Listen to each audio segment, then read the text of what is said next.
기도하시겠습니다.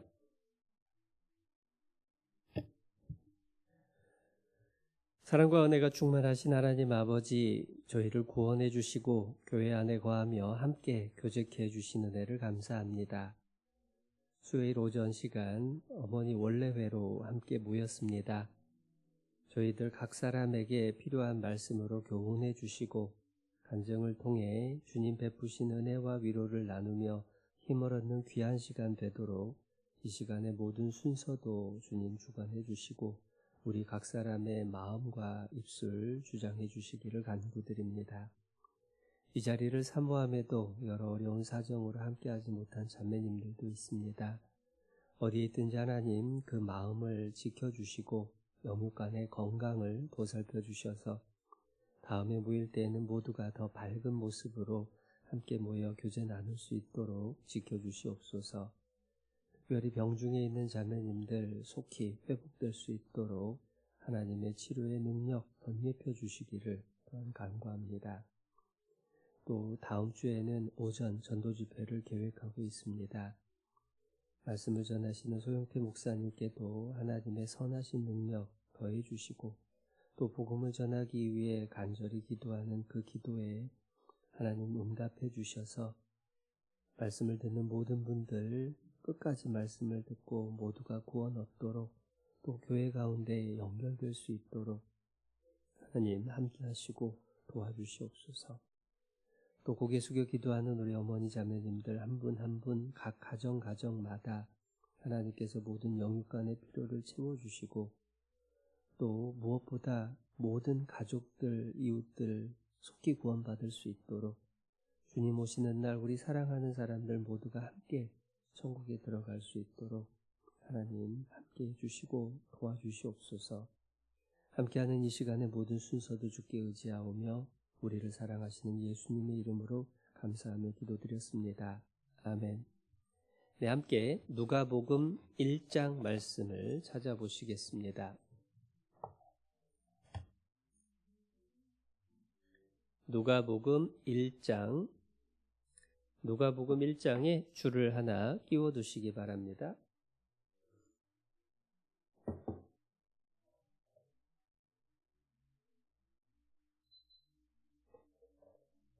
누가복음 1장 42절입니다. 42절 큰 소리로 불러 가로되 여자 중에 네가 복이 있으며 네 태중의 아이도 복이 있도다. 조금 뒤로 가서 48절입니다. 그 계집종의 비천함을 돌아보셨음이라. 보라, 이제후로는 만세에 나를 복이 있다 일컬으리로다. 네, 인사드리겠습니다. 안녕하십니까? 네, 반갑습니다. 명절 연휴 잘 보내셨죠? 네, 아직 후유증이 있으셔서 못 나오신 분도 계신 거 아닌가 생각도 드는데요. 어제까지 연휴여서 원래는 어제 모임이 있어야 됐는데 오늘로 연기를 해서 아마 일정 맞추는 게 또 어려운 분들도 계셨을 것 같습니다. 우리가 성경을 읽다 보면은 헷갈리는 부분들이 많이 있는데요. 그 중에 하나 원인 제공을 한 사람이 마리아입니다. 마리아는 굉장히 많죠. 그래서 예수님의 모친 마리아, 베다니의 마리아, 막달라 마리아, 마가의 모친 마리아, 또 야고보와 요셉의 어머니 마리아, 또 로마서 16장에 나오는 마리아, 진짜로 마리아가 참 많아서 헷갈린단 말이야, 이런 얘기를 합니다. 진짜 헷갈리게 하는 사람들인데, 그런데 오늘은 그 중에서 예수님의 모친 마리아의 내용들을 함께 묵상을 하려고 합니다. 그런데 방금 읽었던 본문 두 구절에서 마리아라는 이름은 안 나왔는데 왜 두 본문을 찾았느냐? 제가 다시 한번 41절을 읽어드리겠습니다. 큰 소리로 불러 가로되 여자 중에 네가 복이 있으며 내 태중의 아이도 복이 있도다. 48절에 그 계집종의 비천함을 돌아보셨음이라. 보라, 이제후로는 만세에 나를 복이 있다 일컬으리로다. 42절은 이제 세례 요한의 어머니 엘리사벳이 마리아를 향해서 한 얘기고, 그리고 48절은 마리아가 이제 직접 본인이 하나님을 찬양하면서 고백한 내용입니다. 반복되는 내용은 복이 있다라는 거예요. 성경에서는 여자 중에 마리아를 가장 복이 있는 사람이다라고 말씀을 하십니다. 그런데 이상한 건 뭐냐면 성모 마리아의 일생을 살펴보면 도대체 무슨 복을 받았다는 걸까라는 의문이 생기게 돼요. 마리아가 천사의 소식을 듣고 잉태를 하게 될 것에 대한 소식을 듣고 이후에 겪었던 일생을 살펴보면 우리가 생각하는 복하고는 전혀 다른 모습이라는 걸 발견을 하게 됩니다. 먼저는 처녀로서 잉태를 하게 됐을 때에 당하게 되는 일들이 참 두려운 일들이 많아요. 당시에 신명기 22장의 율법에 따르면 정혼한 처녀가 통간을 하게 되면 그 남녀를 둘 다 붙잡아서 돌로 쳐 죽이라고 그랬어요. 그런데 마리아는 정혼한 상태였습니다. 그렇기 때문에 마리아가 잉태됐다라고 하면은 돌로 쳐 죽여야 되는 그러한 상황이 돼버리는 거예요. 그것을 잘 알고 있는 마리아 입장에서 자기가 잉태를 하게 된다, 또 잉태를 했을 때에 얼마나 두렵고 불안했을까라고 하는 생각을 해보면 이게 축복이라고 하는 것하고는 또 전혀 상관없는 모습처럼 보여요. 더군다나 그렇게 잉태를 했을 때 주변 사람들의 시선이 얼마나 따가웠을까. 그 중에서도 자기를 사랑하고 정혼했던 요셉에게 오해를 받을 때 얼마나 힘들었을까. 사실 마리아가 잉태했다는 것을 알게 됐을 때에 요셉은요, 의로운 사람이었기 때문에 저를 드러내지 않고 가만히 끊으려고 했다라고 마태복음에 기록이 되어 있습니다. 가만히 끊는다라고 하는 건 두 사람의 증인 앞에서 이제 그 약혼 관계를 끊는 것, 이혼 증서를 써주는 걸 말해요. 아니 그게 왜 의로운 행동이냐? 사실 신명기 22장에 이어지는 말씀이 뭐가 나오냐면 정혼하지 않은 처녀가 통간을 하면 그 남녀가 반드시 결혼을 해야 된다라는 거예요. 그러니까 요셉 입장에서는 자기가 아빠가 아닌데 마리아가 잉태를 했잖아요. 그러니까 이러다가는 마리아가 돌에 맞아 죽겠다. 그러면 어떻게 해야 되느냐? 차라리 내가 이혼 증서를 써주고 마리아가 정혼하지 않은 상태라고 만들어주면 다른 사람하고라도 결혼할 수 있지 않겠냐라고 하는 생각으로 그걸 고민을 했던 거예요.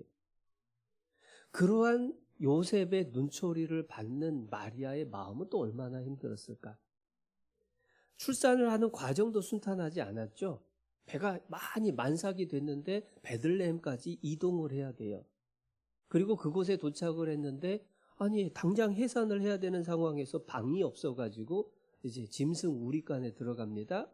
그리고 아이를 낳고 나서 아이를 눕힐 자리도 없어서 짐승의 구유, 먹이통에다가 야기 예수를 눕혀야 됐습니다.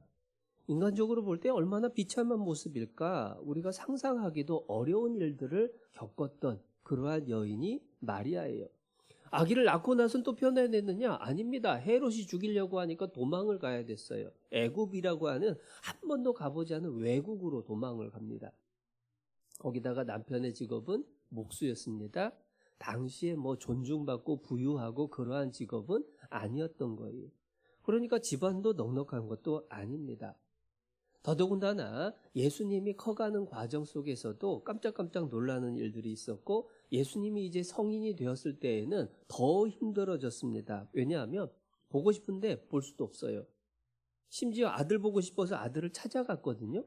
그런데 어떤 상황이 벌어졌느냐? 누가복음 8장입니다. 누가복음 8장 19절. 예수의 모친과 그 동생들이 왔으나 무리를 인하여 가까이 가지 못하니 혹이 고하되 당신의 모친과 동생들이 당신을 보려고 밖에 섰나이다. 예수께서 대답하여 가라사대 내 모친과 내 동생들은 곧 하나님의 말씀을 듣고 행하는 이 사람들이라 하시니라.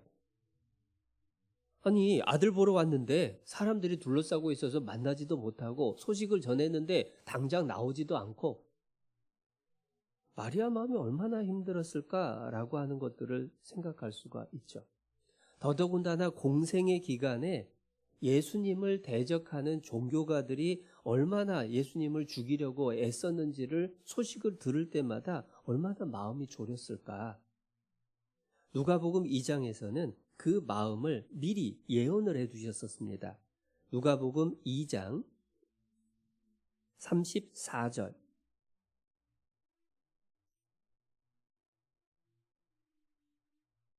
2장 34절. 시몬이 저희에게 축복하고 그 모친 마리아에게 일러 가로되 보라 이 아이는 예수님을 말합니다. 이스라엘 중 많은 사람의 패하고 흥함을 위하며 비방을 받는 표적되기 위하여 세움을 입었고 또 칼이 네 마음을 찌르듯 하리라. 칼이 네 마음, 마리아의 마음을 찌르듯 하리라. 실제로 마리아의 마음은 갈기갈기 찢기웠다라고 이야기할 수 있습니다. 예수님이 십자가에 못 박혀 죽으시는 모습을 직접 그 아래에서 목격을 해야 됐어요. 죄가 하나도 없으신 분이셨습니다. 예수님은 억울하게 죽임을 당하고 있는 거예요. 그것도 가장 수치스럽고 가장 고통스러운 죽음을 당하는 자기의 아들을 그 눈앞에서 지켜봐야 됐어요. 요즘 묻지마 살인 해가지고 아무 이유 없이 억울하게 죽임당하는 뉴스를 봅니다. 그리고 그 가족들이 얼마 뒤에 나와가지고 인터뷰하면서 울먹이는 모습들을 절규하는 모습을 보죠. 자식을 먼저 보내는 것만 해도 가슴에 묻는다라고 하는데 그 자식이 억울하게 그리고 너무도 고통스럽게 죽어가는 모습을 직접 목격을 한다. 그것처럼 큰 고통이 어디 있을까라고 생각을 해보면 마리아의 마음이 갈기갈기 찢겼다는 게 틀림없어요. 그렇게 따져보면 예수님이 잉태하기 전부터 예수님이 돌아가시고 부활하시기까지 마리아는 복 있는 사람일까요? 그게 복 있는 일생일까요? 그렇게 마음 아픈 일들을 겪어보는 여인들이 얼마나 많을까? 굉장히 드물 겁니다. 그런데 이상한 건 뭐냐면 그러한 마리아를 향해서 성경에서는 복 있는 여인이다 라고 말씀을 하시는 거예요. 아니 그렇게 고난의 연속이고 마음이 갈기갈기 찢겼던 그런 분인데 왜 복이 있다라고 하실까? 성경에서의 복은 육신의 복을 이야기하는 것은 아니다라고 하는 것이 분명해지는 거예요. 마태복음 5장을 한번 찾아보겠습니다.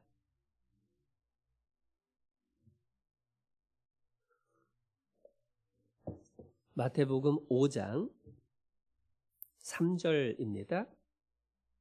마태복음 5장 3절부터 나오는 말씀이 팔복인데요. 8가지 축복인데 3절 보겠습니다. 심령이 가난한 자는 복이 있나니 천국이 저희 것이며 애통하는 자는 복이 있나니 저희가 위로를 받을 것이며 심령이 가난한 자, 애통하는 자를 오히려 복이 있다라고 말씀을 하십니다. 위로를 받을 것이고 천국이 저희 것이 될 것이고 그 마음속에 하나님이 주시는 위로가 있고 그 영생의 약속이 있고 그것이 진짜 복이다. 이 땅에 사는 동안에도 하나님의 위로가 함께 하신다라고 하는 약속인 거예요. 그런 의미에서 우리가 생각해 볼 게 있습니다. 과연 하나님 앞에 복 있는 사람이 누굴까? 육신적으로 건강하고 평안한 사람일까? 육신적으로 고난 중에 있는 사람일까? 어떤 사람일까요? 1번도 2번도 아닙니다. 잘 생각해 보셔야 돼요. 육신의 상황하고 상관이 없다라는 거예요.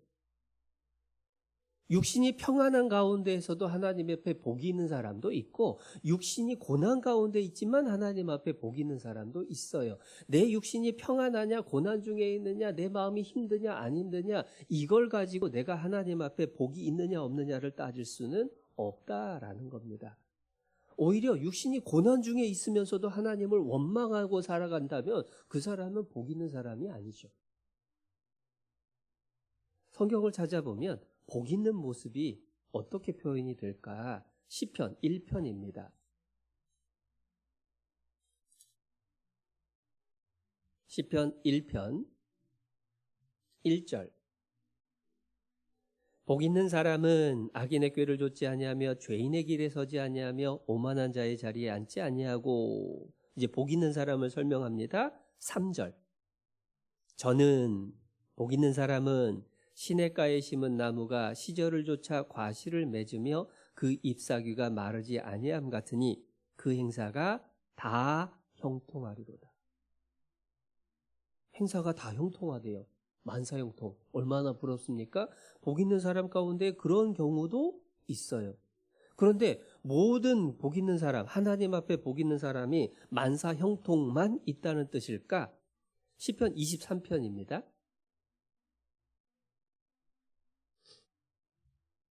시편 23편 1절. 여호와는 나의 목자시니 내가 부족함이 없으리로다. 하나님 앞에 하나님이 목자가 되셔서 모든 걸 공급해 주시니까 부족함이 없죠. 그러니까 나를 푸른 초장에 누이시며 쉴만한 물가로 인도하시는도다. 내 영혼을 소생시키시고 자기 이름을 위하여 의의 길로 인도하시는도다. 여기까지 보면은 형통하는 모습이죠. 그런데 4절. 내가 사망의 음침한 골짜기로 다닐지라도 해를 두려워하지 않을 것은 주께서 나와 함께 하심이라. 주의 지팡이와 막대기가 나를 안위하시나이다. 사망의 음침한 골짜기를 다니는 때도 있다라는 거예요. 그러니까 복이라고 하는 것은 육신적으로 평안하냐 잘 됐냐, 육신적으로 고난이 있느냐 잘 안 됐느냐, 이걸 가지고 복 있냐 복 없느냐를 따질 수는 없다. 다니엘같이 육신적으로도 세상의 부귀영화를 누리고 하나님 앞에도 복받은 사람도 있고, 바울처럼 육신적으로는 고생의 끝이 없을 정도로 계속됐지만 하나님 앞에 복 있는 사람도 있고, 이 기준을 분명히 붙잡지 않으면 하나님 앞에서 우리 마음도 흔들리기 쉽고 오해하는 일이 많다라는 거예요. 더더군다나 이 시대에는 육신의 축복이 가장 큰 복이라고 생각하는 시대이기 때문에 우리가 그 기준을 분명히 세워야만 하는 겁니다. 시편 기자 중에서도요, 그것을 헷갈렸을 때 힘들어했던 분이 있어요. 73편입니다. 73편 1절. 하나님이 참으로 이스라엘 중 마음이 정결한 자에게 선을 행하시나. 나는 거의 실족할 뻔하였고 내 걸음이 미끄러질 뻔하였으니 이는 내가 악인의 형통함을 보고 오만한 자를 질시하였음이로다. 저희는 죽는 때에도 고통이 없고 그 힘이 건강하며 타인과 같은 고난이 없고 타인과 같은 재앙도 없나니 하면서 악인이 얼마나 만사형통하는지를 쭉 얘기를 하는데, 그걸 보면서 마음에 너무 문제가 된 거예요. 너무너무 힘든 겁니다. 왜냐하면 자기는 의롭게 말씀대로 살아가려고 애를 쓰는데 자기가 겪고 있는 상황은 14절인 거예요. 14절. 나는 종일 재앙을 당하며 아침마다 징책을 보았도다. 아니, 자기는 계속 힘들어요. 자기는 힘든 일들이 자꾸만 왜 생길까? 왜 악인은 저렇게 잘 되고 왜 나는 의롭게 살려고 이렇게 애를 쓰는데 고생만 할까? 그러다가 해답을 얻게 되죠. 17절. 하나님의 성소에 들어갈 때에야 저희 결국을 내가 깨달았나이다. 하나님의 성소에 들어갔을 때, 하나님을 만났을 때, 그리고 그분이 약속한 영원한 천국을 바라볼 때에 모든 것이 풀어지게 되는 거예요. 그러면서 시편 73편에 복이 무언가를 정리를 해주신 말씀이 나오죠. 28절입니다. 28절 같이 읽어보겠습니다.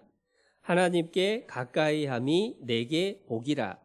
내가 주 여호와를 나의 피난처로 삼아 주의 모든 행사를 전파하리이다. 하나님께 가까이함이 내게 복이라. 하나님 앞에 복은 뭐냐? 하나님하고 가까워지는 거예요. 육신적으로 잘 되든 육신적으로 잘못되든 하나님과 가까워지는 게 복인 거예요. 만약에 육신적으로 잘 됐는데 하나님하고 멀어졌다, 그거는 저주받은 거예요. 육신적으로 고난 중에 있으면서도 하나님 원망하고 있다, 그것도 저주받은 거예요. 하나님 앞에 복은 내가 잘 되든 안 되든 하나님하고 가까워지는 것이 복입니다. 하나님하고 가까워진 만큼 하나님의 위로를 경험하고 천국에서의 상급이 커지고 그만큼 하나님 앞에 복이 되는 것이 틀림없다라는 거예요. 그래서 오해하면 안 된다는 겁니다. 예전에 어느 목사님이 전도집회 첫날 그 얘기를 하시더라고요. 이제 전도지를 나눠주는 사람이 있습니다. 예수 믿으세요, 예수 믿으세요 이렇게 막 전도지를 나눠주고 길거리에서 나눠주고 있는데 다 무시하고 지나가죠. 그런데 한 사람이 갑자기 떡 멈춰서더니 내가 왜 예수를 믿어야 됩니까? 라고 물어보더라는 거예요. 한 번도 그걸 자기한테 물어본 사람이 없어서 당황했지만 순간 기지를 발휘를 해서 대답을 했답니다. 예수 믿고 부자 되세요 라고 광고를 인용을 해서 설명을 했대요. 그랬더니 그 다음 질문했던 사람의 대답. 나 돈 많아요. 그러고 가버렸대요. 얼마나 무안했을까? 전도를 한다라고 하면서 전도의 내용이 뭐냐? 육신적인 축복, 이걸 생각하고 있다면 정말 착각하고 있는 게 틀림없는 거예요. 육신의 조건을 복의 기준으로 생각하면 너무 이해 안 되는 상황이 많죠. 불신자 중에서도, 불신자 중에 오히려 더 육신적으로 잘된 사람이 더 많아요. 그러니까 육신의 조건으로 복의 기준을 삼으면 안 됩니다. 그러면 마음의 조건으로 기준을 삼으면 내 마음속에 평강이 있다, 이걸 기준을 삼으면 될까? 많은 경우에 내 마음속에 평안이 있으니까 이게 복받은 거야 라고 생각을 할 때가 의외로 많아요. 그런데 그렇게 따지면 마리아는 복이 없는 거예요. 왜냐하면 그 마음은 칼로 찌르는 것 같았거든요. 걱정 근심이 떠날 데가 없었거든요. 그 슬픔이 상상을 초월하는 슬픔을 겪었거든요. 마음이 힘들 수도 있어요. 그러나 복이 있다라고 하셨습니다. 그 얘기는 우리의 육신의 조건도 우리의 마음의 조건도 아닌 우리의 영의 조건이 제일 중요한 거예요. 내 영혼이 하나님 앞에 얼마나 가까워졌느냐. 마리아가 진짜 복된 사람이라고 하는 걸 언제 우리가 확실하게 알게 될까? 천국 가면 확실해집니다. 천국 가면 마리아가 어떠한 영광을 누리고 있는지, 어떠한 축복을 누리고 있는지 보게 될 거예요. 그래서 우리 스스로도 기준을 분명히 세워야 됩니다. 하나님 앞에 복되다라고 하는 것은 내가 하나님을 얼마만큼 가까이 하고 있느냐, 내가 슬픔 중에서도 하나님을 붙들고 살아가고 있다면 그게 하나님 앞에 복받은 거예요. 하나님 가까이 한 시간만큼 천국에서 남겨지는 겁니다. 내가 하나님을 잊고 산 일생의 시간들은 하나님 앞에 기억조차 되지 않는 거예요. 그래서 힘들든 편하든 어떠한 상황이든 늘 하나님을 가까이 하는 것, 그게 내게 복이다라고 하는 이 말씀이 우리 마음속에서 흔들리지 않아야 된다라는 것을 교훈을 받게 됩니다. 그러면서 우리를 향해서 성경에서 해주신 말씀이 있어요. 마리아하고 비교해서 우리가 어떤가? 누가복음 11장.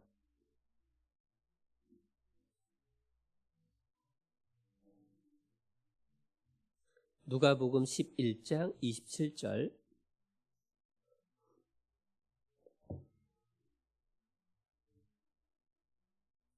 누가복음 11장 27절. 이 말씀하실 때에 무리 중에 한 여자가 음성을 높여 가로되 당신을 뵌 태와 당신을 먹인 젖이 복이 있도소이다 하니, 결국은 마리아가 복이 있습니다. 이제 그 소리를 큰 소리로 외친 거예요. 그랬더니 예수님 대답. 예수께서 가라사대 오히려 하나님의 말씀을 듣고 지키는 자가 복이 있느니라 하시니라. 마리아가 복이 있다라는 것이 끝이 아니고 사실은 말씀을 들을 수 있는 사람, 말씀을 지키는 사람, 그 사람이 진정 복된 사람인 거예요. 지금 우리도 하나님을 가까이 할 수 있죠. 그 가까이 하는 우리가 복된 사람이 된다라고 하는 거예요. 당장은 아닌 것 같아 보여도 그것이 결국은 복으로 돌아오게 된다. 그래서 마리아는 그 일생 속에서 하나님을 늘 가까이 한 사람이었기 때문에 복된 사람이다라고 칭찬을 받게 됐습니다. 그러면 왜 하나님은 그 많은 사람 가운데에서 마리아를 택하시고 마리아를 복된 여인으로 삼으셨을까? 그를 통해서 예수님이 나게 하셨을까? 첫 번째로 마리아는 순종의 사람이었다라는 것을 찾아보게 됩니다. 다시 줄 끼워뒀던 누가복음 1장입니다. 누가복음 1장 38절. 누가복음 1장 38절. 마리아가 가로되 주의 계집종이오니 말씀대로 내게 이루어지이다 하매 천사가 떠나가니라. 마리아는 말씀대로 내게 이루어지이다 하면서 하나님의 말씀에 순종을 했습니다. 말씀대로 내게 이루어지이다. 그 말의 뜻이 뭐냐면, 이제 제가 처녀이지만 제가 임신을 해도 좋습니다 라고 말을 하는 거예요. 쉬운 일이 아니었을 겁니다. 예전에 중고등부 공과 시간에 마리아 얘기를 하면서 이제 중고등학생 자매들한테 물어봤어요. 천사가 나타나서 네가 아기를 낳아야 되겠다 라고 하시면 너 어쩔래? 라고 했더니 그것만은 안 돼요. 저는 아직 어린데요. 뭐 다양한 반응이 나오면서 한 아이가 재밌는 대답을 하더라고요. 저는 안 되고요. 우리 선생님한테 가보세요. 이렇게 얘기를 할 거래. 사실 남 얘기로 읽는 것은 쉽습니다. 그런 일도 있구나 이해하는 거 쉽습니다. 그러나 그 상황이 나에게 주어졌을 때가 문제예요. 우리가 말씀을 듣고 배우는 거 쉽습니다. 그리고 이렇게 말씀하셨다라고 이야기하는 것도 쉽습니다. 그러나 그 말씀대로 사는 것은 어려운 일이죠.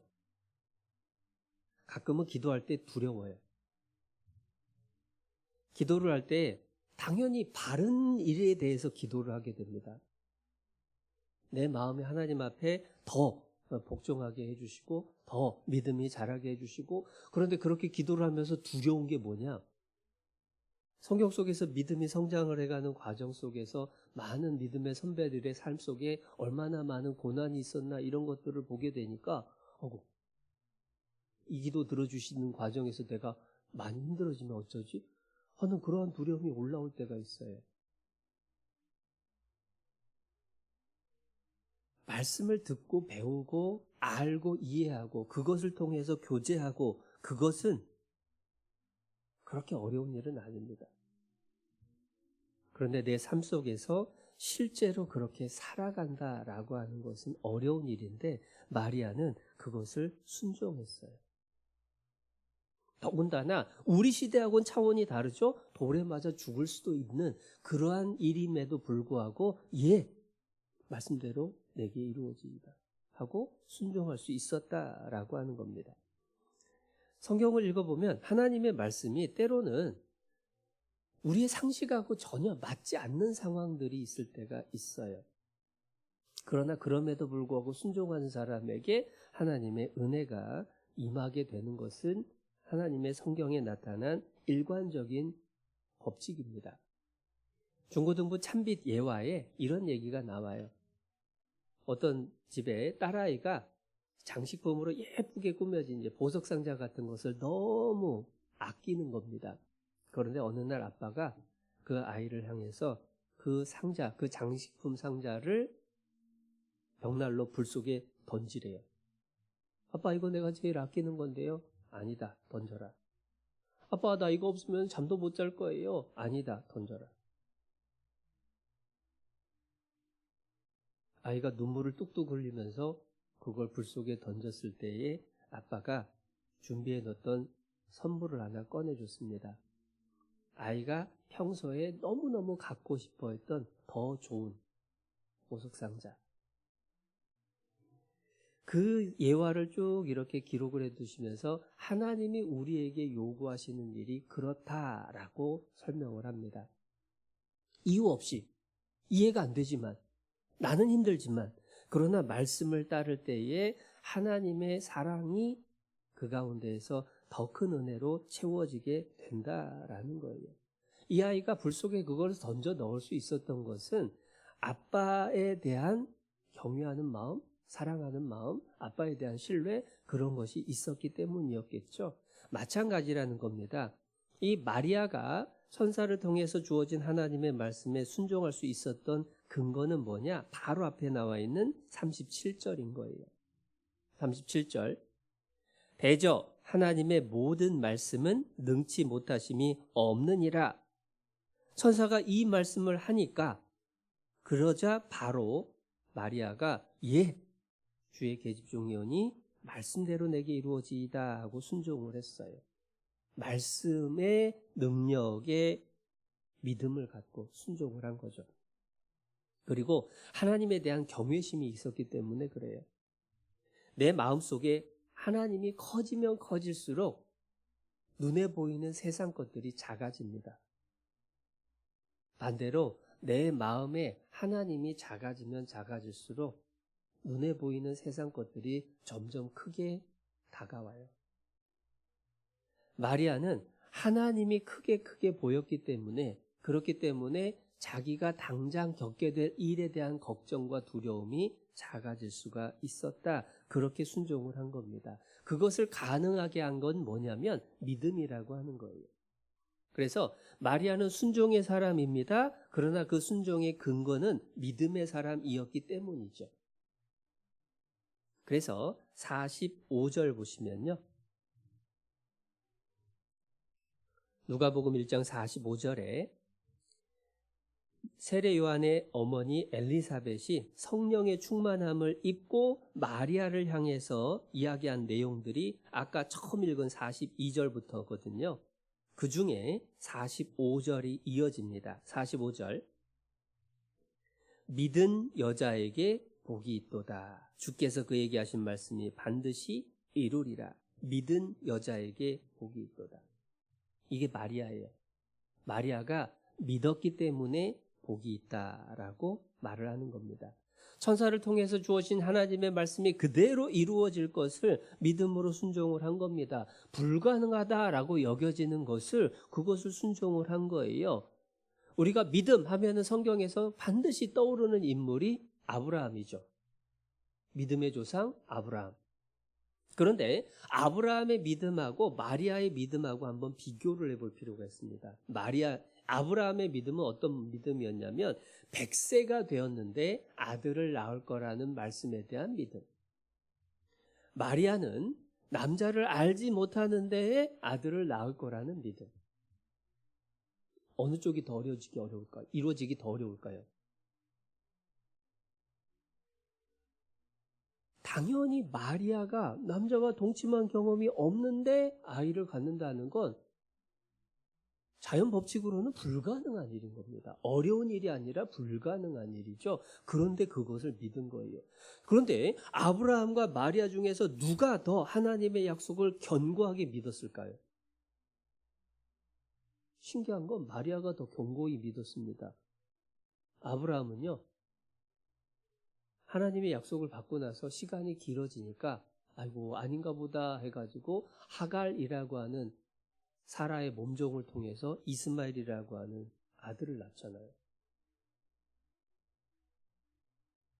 마리아의 믿음은 어찌 보면 믿음의 조상이었던 아브라함의 믿음 이상의 믿음이었겠다라고 하는 것을 알게 되죠. 그렇지만 그러한 마리아의 믿음이 완벽한 믿음이었느냐? 꼭 그건 아니에요. 왜냐하면 천사에게 말씀대로 내게 이루어지이다 라고 대답을 하고 나서 그가 어디로 향했느냐? 39절입니다. 39절. 이때에 마리아가 일어나 빨리 산중에 가서 유대 한 동네에 이르러 사가랴의 집에 들어가 엘리사벳에게 문안하니. 엘리사벳이 세례 요한의 어머니예요. 여기가 나이 많아 자식이 없었는데 천사가 요한을 낳게 될 것을 약속하셨고 이 39절은 이미 6개월이 지난 상황입니다. 마리아가 천사에게 처음에 이렇게 대답했거든요. 아니, 저는 남자를 알지 못하는데 어떻게 제가 아이를 잉태합니까? 라고 대답을 했을 때 천사가 네 친족 엘리사벳도 늙었지만 아이를 잉태했다. 이미 6개월이 됐다. 하나님의 말씀에 능치 못할 것이 있겠느냐? 그 말을 하셨거든요. 그러니까 마리아는 확인하러 간 거예요. 천사를 통해서 주어진 하나님의 말씀을 믿고 순종했습니다. 그러나 확신이 더 필요했던 거예요. 그 확신을 얻기 위해서 엘리사벳을 찾아간 겁니다. 믿음이라고 하는 건 한 번의 순간으로 완전해지는 건 아니에요. 믿음이라고 하는 것이 더 확실해지는 길을 우리가 찾아가야 된다라고 하는 겁니다. 특별히 확실한 증인과의 교제는 연약한 믿음을 강건하게 만들어주죠. 엘리사벳도 기적적으로 아이를 잉태했습니다. 그리고 천사의 소식을 들어서 잉태했다라는 것을 경험했기 때문에 먼저 경험한 엘리사벳에게 가서 정말인지 확인을 했을 때에 마리아의 믿음이 더 견고해지는 거예요. 빌레몬서 1장 6절에 내 믿음의 교제가 우리 가운데 있는 선을 알게 하고 그리스도께 미치도록 역사하느니라. 믿음 안에서 함께하는 교제를 통해서 우리가 점점 예수님을 닮아가고 하나님께 순종할 수 있게 되고 선이 무엇인지 구별할 수가 있게 된다라고 하는 겁니다. 그런 의미에서 우리의 교제가 정말 중요한 시간인 거예요. 교제를 통해서 먼저 경험한 형제 자매님들의 간증을 통해서 하나님이 어떠한 분이고 어떠한 능력을 갖고 계시고 어떠할 때에 은혜가 임하는지를 확인을 할 수가 있게 되는 거예요. 그리고 직접 만나서 교제하는 이 교제의 시간만큼 또 하나 중요한 게 뭐냐? 성경 말씀을 통해서 방금 읽었던 마리아, 엘리사벳 이러한 믿음의 선배들의 삶을 통해서 하나님께서 일하시는 모습을 보고 듣는 가운데에 아하, 그렇구나 라고 하는 우리의 믿음의 확신을 더 갖게 되는 거죠. 그리고 성경 인물 외에도 우리 주변에 믿음의 선배들이 또 많아요. 책으로도 나와 있는 기독교 역사 2000년 동안에 신앙의 선배들 가운데에 정말 훌륭하신 분들의 책들이 많이 나와 있습니다. 우리가 성경이 1번이고 형제자매들과 교제가 2번이고 거기에 멈출 게 아니라 할 수 있다면 믿음의 선배들이 어떠한 삶을 걸었는지 그들의 전기, 그들의 책을 통해서 또 교제할 수가 있게 되는 거예요. 그래서 기억할 건 뭐냐면 구원받았다 라고 해서 믿음의 완성이 돼버린 건 아닙니다. 구원받았다라고 하는 건 이제 믿음의 싹이 트기 시작한 거예요. 자라나가야 되는 겁니다. 성경 강연회를 통해서 하나님을 믿는 믿음, 그것은 시작이지 전부가 아닌 거예요. 교제 속에서 간증을 통해서 형제자매님들을 통해 일하시는 하나님을 보고 듣는, 경험하는 그러한 믿음이 필요합니다. 더 필요한 건 뭐냐면 자기 스스로가 말씀이 자기 삶 속에서 이루어지는 모습을 경험하는 그 믿음이 더 튼튼하고 확실한 믿음이 되죠. 제가 회사 다닐 때 또 학교 다닐 때 이렇게 논문을 써서 발표를 하고 토론을 하는 일들이 있는데요. 논문을 쓰는 사람들 중에는요.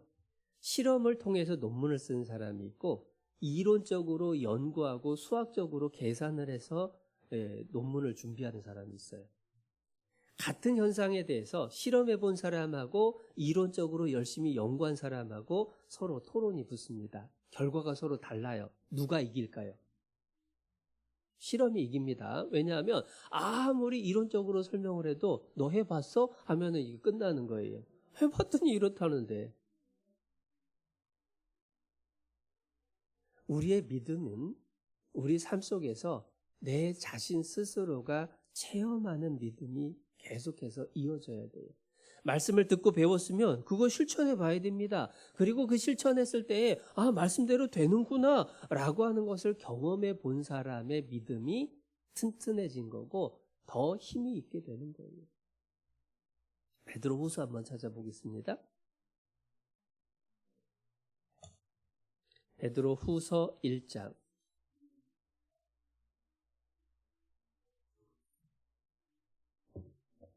10절. 신약성경 384페이지. 베드로 후서 1장 10절. 그러므로 형제들아 더욱 힘써 너희 부르심과 택하심을 굳게 하라. 너희가 이것을 행한즉 언제든지 실족치 아니하리라. 너희 부르심과 택하심을 굳게 하라. 내가 구원받았다는 것, 하나님이 나와 함께 하신다라고 하는 거 더 굳게 해야 됩니다. 믿음을 견고하게 만들어가는 과정, 그것이 신앙생활 속에서 반드시 필요한 모습인 거예요.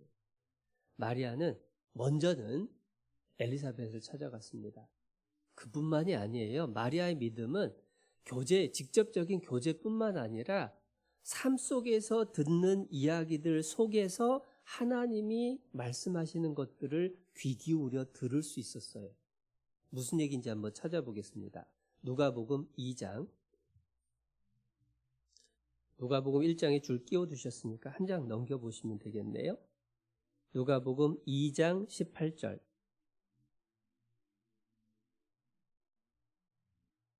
베들레헴에 목자들이 이제 아기 예수님을 만나기 위해서 찾아와서 천사들이 자기들한테 이야기한 걸 고하는 겁니다. 17절.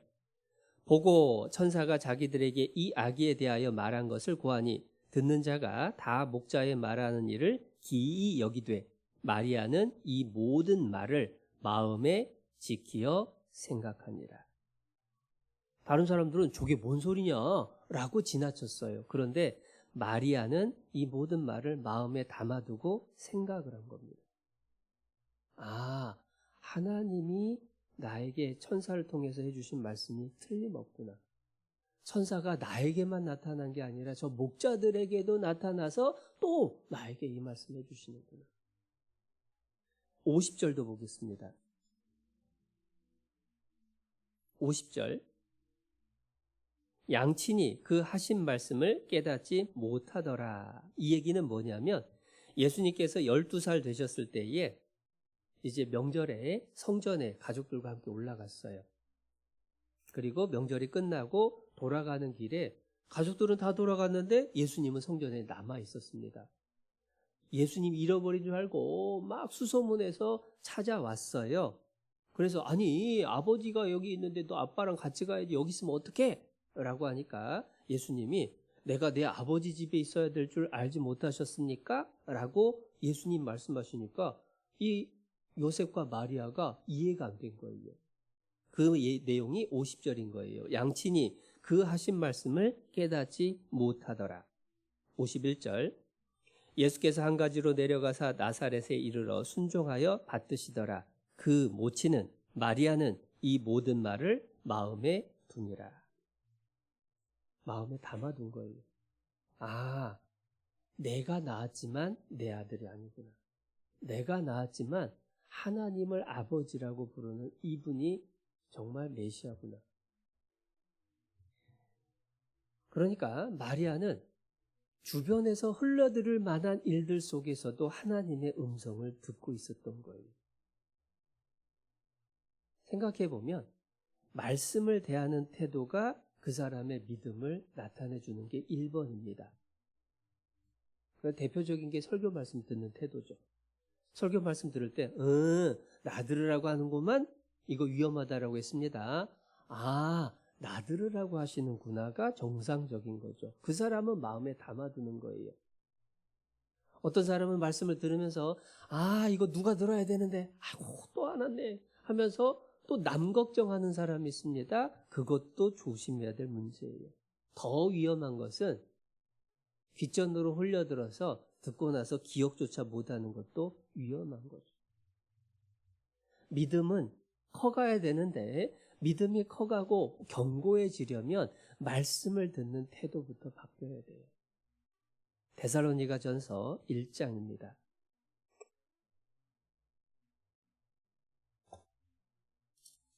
신약성경 330페이지. 데살로니가전서 2장 13절. 2장 13절. 이러므로 우리가 하나님께 쉬지 않고 감사함은 너희가 우리에게 들은 바 하나님의 말씀을 받을 때에 사람의 말로 아니하고 하나님의 말씀으로 받음이니 진실로 그러하다. 이 말씀이 또한 너희 믿는 자 속에서 역사하느니라.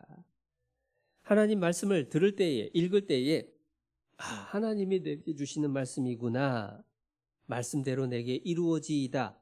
이러한 믿음이 필요한 겁니다. 그럴 때에 말씀이 그 사람 속에서 역사하게 된다는 거예요. 그래서 믿음은 말씀 듣는 태도에서 제일 크게 드러나고, 두 번째로 믿음은 다른 사람들의 이야기를 듣는 모습에서 또 나타나요. 마리아는 좀 전에 읽었던 누가복음 2장에서 목자들이 하는 얘기도 귀 기울여 들었어요. 어린 예수님이 하는 얘기도 귀 기울여 들었어요. 그걸 마음에 두고 생각을 하는 겁니다. 왜냐? 하나님 말씀하고 연관된 교훈들을 찾는 거예요. 우리도 마찬가지인 겁니다. 다른 사람들의 입술을 통해서 우리는 많은 이야기들을, 대화를 나누면서 듣죠. 듣는 이야기들 중에 내가 듣기 싫은 얘기도 있을 수 있어요. 내 성질을 건드리는 얘기도 있을 수 있고, 누군가와 부딪히고 다투는 일도 있을 수 있습니다. 그런데 그때에 그 말을 그 사람의 말로만 들으면 미움이 생기고 다툼이 일어나게 돼 있어요. 욥이 그런 실수를 했습니다. 자식 다 잃고, 재산 다 잃고, 건강 다 잃고, 고통 중에 있는 욥에게 친구들이 와가지고 위로를 해줄 줄 알았는데 지적을 하는 겁니다. 책망을 하는 겁니다. 너 뭘 잘못했나 생각해봐. 그러니까 너무 마음에 막 분이 올라왔어요. 그래가지고 너희들은 쓸데없는 의사다고, 오히려 고민하게 만드는 위로자라고, 너희들 말 듣기도 싫다고. 그런데 욥이 왜 그런 반응을 보였느냐? 욥은 친구들의 말을 친구들의 말로 들은 거예요. 그 속에 하나님이 나에게 지금 뭘 알려주시려고 하느냐, 이것을 생각하지 못했기 때문에 친구들이 믿기만 한 겁니다. 우리도 그럴 수 있다라는 거예요.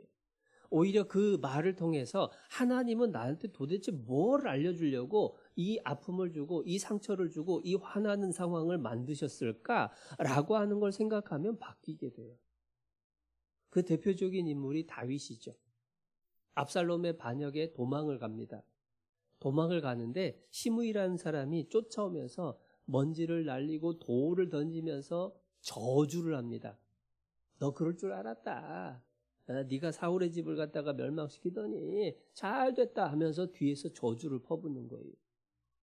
옆에 있는 신하들은 당장 가서 목을 베겠다고 합니다. 신하들은 그 사람의 말로 들은 거예요. 그때의 다윗은 하나님의 말씀으로 들었죠. 사무엘하 16장입니다.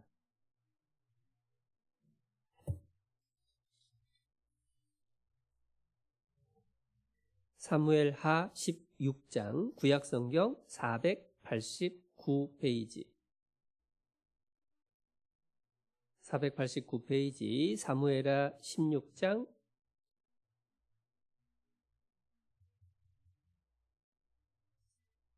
11절. 10절부터 읽어드릴게요. 9절에서는 신하가 목을 베버리겠다라고 얘기를 합니다. 10절, 16장 10절. 왕이 가로되, 다윗입니다. 다윗이 가로되, 스루야의 아들들아, 내가 너희와 무슨 상관이 있느냐? 저가 저주하는 것은, 시므이가 저주하는 것은 여호와께서 저에게 다윗을 저주하라 하심이니 네가 어찌 그리하였느냐 할 자가 누구겠느냐? 또 아비새와 모든 신복에게 이르되 내 몸에서 난 아들도 내 생명을 해하려 하거든 하물며 이 베냐민 사람이랴. 여호와께서 저에게 명하신 것이니 저로 저주하게 버려두라. 혹시 여호와께서 나의 원통함을 감찰하시리니 오늘날 그 저주 까닭에 선으로 내게 갚아주시리라 하고. 다윗은 그 저주 속에서 하나님을 생각하고 오히려 하나님에게 은혜를 구하는 그 기도를 올리는 거예요. 그러니까 하나님이 다시 회복시켜 주시는 건 어찌 보면 당연한 일이었던 겁니다. 그래서 누군가하고 대화하는 속에서도요, 그 속에서 하나님을 생각하고 하나님이 내게 주시는 말씀을 찾으려고 하면 우리 주변에 있는 누구와도 다투지 않고 평화를 이룰 수 있는 길이 열리게 된다는 겁니다.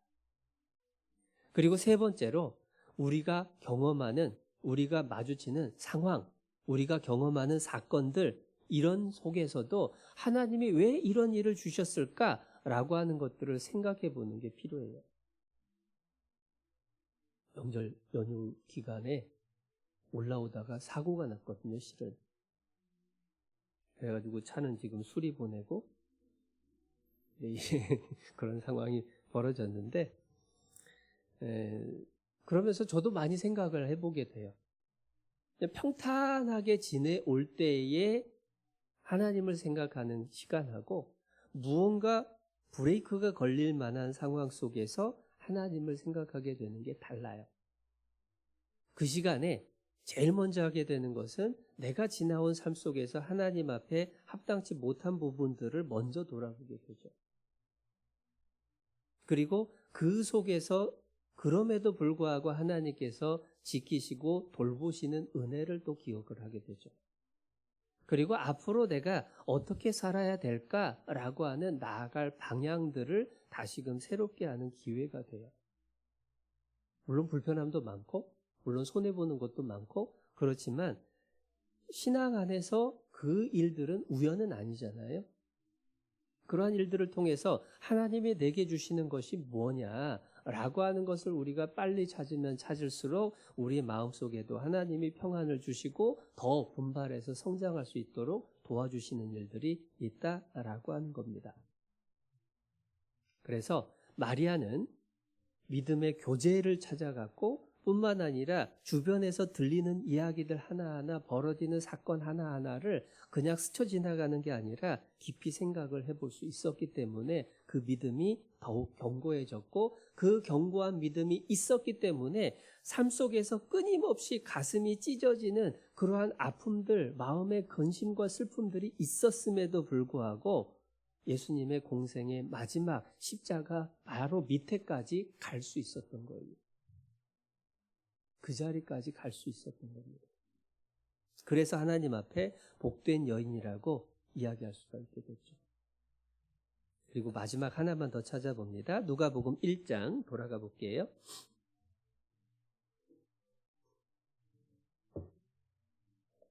(38절입니다) 누가복음 1장 38절. 마리아가 가로되 주의 계집종이오니 말씀대로 내게 이루어지이다 하매 천사가 떠나가니라. 자기 자신을 주의 계집종이오니 라고 낮추죠. 48절입니다. 48절. 그 계집종의 비천함을 돌아보셨습니다. 보라 이제후로는 만세에 나를 복이 있다 일컬으리로다. 자기를 계집종이라고 계속 반복해요. 유대인들은 자신들은 종이 된 적이 없다. 예수님이 진리를 알지니 진리가 너희를 자유케 하리라 라고 말씀을 하셨더니 유대인들 반응은 아니 우리가 남의 종이 된 적이 없는데? 라고 고백을 합니다. 그런데 마리아도 자기를 종이라고 표현을 했고 바울도 편지를 보면은 자주자주 예수 그리스도의 종 바울은, 하나님의 종 바울은 이렇게 자신을 종이라고 설명을 하죠. 이유가 뭐냐? 하나님의 말씀의 권위 아래에 자기 자신이 내려간 거예요. 하나님이 주인이시고 하나님은 왕이시고 나는 그 종으로서 심부름을 하고 순종을 해야 될 존재다라고 하는 것을 마음에 새기고 있다라는 겁니다. 종은 주인이 말하면 그대로 따라야 되거든요. 여러분 병원에서 의사가 당장 술, 담배 끊지 않으면 한 달 안에 죽습니다라고 하면 어느 누구든 당연히 그날부터 담배 끊을 겁니다. 술도 끊을 겁니다. 술, 담배는 먼 얘기니까 아니 당장 설탕 안 줄이면 단 거 끊지 않으면 밀가루 안 끊으면 한 달 안에 죽는다. 의사가 그런 소리 한다면 계속 먹을까요? 안 먹을 거 아니에요. 의사의 말 한마디에도 식습관을 바꾸는 게 당연한 모습입니다. 그런데 하나님의 말씀 앞에 내가 얼마만큼 복종하면서 고치려고 살아가는 애쓰는 일. 구원을 받았음에도 불구하고 말씀을 끊임없이 듣고 배움에도 불구하고 왜 내 삶이 변화가 없을까? 그 원인 중에 하나는 내가 말씀의 권위를 인정치 않아서, 내가 하나님을 주인이요 임금으로 모시고 나는 그분의 종이다, 나는 순종이 내 의무다라고 하는 것을 인정하지 않아서 내 삶이 변화가 없을 수도 있다라는 겁니다. 더더군다나 마리아는 이 계집종의 비천함을 돌아보셨다라고 얘기하죠. 솔직히 마리아가 비천할 게 뭐가 있나? 남들 앞에 부족할 게 뭐가 있나? 사실은 남들 앞에서가 아니라 하나님 앞에서라는 게 중요하죠. 겸손이라고 하는 것은 하나님 앞에 자신을 보는 겁니다. 제일 먼저 사람들은 겸손하면은 다른 사람을 나보다 낮게 여기고 나를 다른 사람보다 낮게 여기고 이걸 겸손이라고 생각합니다. 겸손의 사전적인 정의인데 성경에서 말씀하시는 겸손의 근본은 하나님 앞에서 나예요. 왜 내가 다른 사람을 나보다 낮게 여겨야 되느냐? 이유가 뭐냐? 하나님이 그 사람을 만드셨으니까 그 사람을 존중하는 것은 하나님을 높이는 일이 되는 거예요. 왜 내가 스스로를 낮춰야 되느냐? 그걸 하나님이 기뻐하시니까, 그러니까 내 자신을 낮추는 겁니다. 겸손의 이유는 인격의 문제가 아니에요. 겸손의 이유는 상대방의 능력치에 따라서가 아닙니다. 겸손의 이유는 하나님 앞에서의 내 위치를 아는 거예요. 마리아는 하나님 앞에서 자신을 종이라고 비천하다고 낮췄습니다. 그러니까 그게 힘든 명령이라고 할지라도 기꺼이 순종을 한 거예요.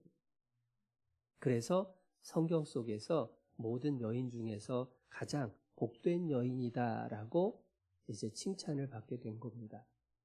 그래서 마리아를 통해서 복이 무언가 첫 번째 정리를 했죠. 두 번째로 그렇게 복을 받게 된 이유가 순종했기 때문이다. 근데 솔직히 순종이 쉽지 않습니다. 그 순종을 가능하게 한 두 가지가 믿음과 겸손이다. 그래서 그러한 삶의 모습을 우리도 배워가고 익혀간다면 우리 또한 누가복음 11장에 말씀하신 것처럼 마리아 못지않게 복된 모습으로 하나님 앞에 서게 될 거라 믿습니다. 네, 이어서 교제하시죠.